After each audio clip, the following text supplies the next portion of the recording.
adlaw ang tanan nagkahugyaw, tungod sa tumang kalipay sa grasyang nidagaygay.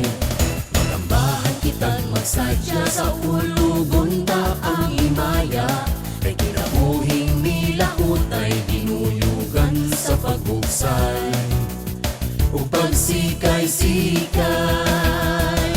Buksay, sikay-sikay, manikamot sa kanunay, mananagat, mamumuo, kauswagan sa tanan.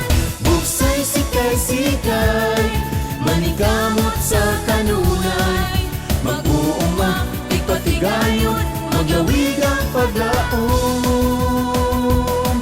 Buksay, sikay-sikay, manikamot sa kanunay, kinabuhi pagkatahong, mahayagan kaugmaon.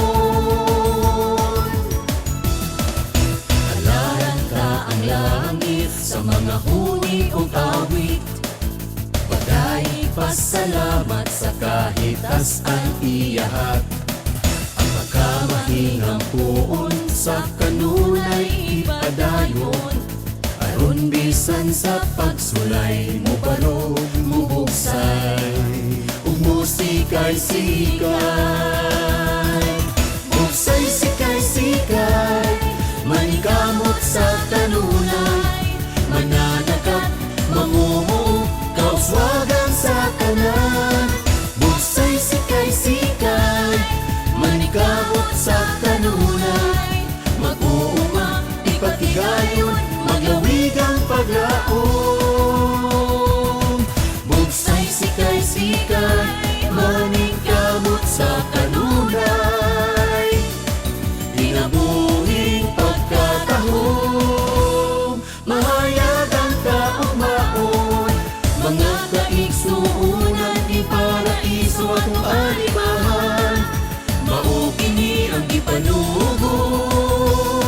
sa labang makagadahon.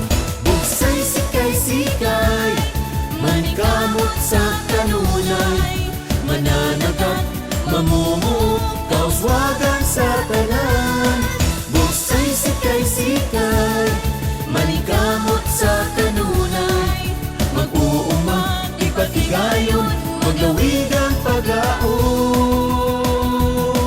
Buksay, sikay-sikay,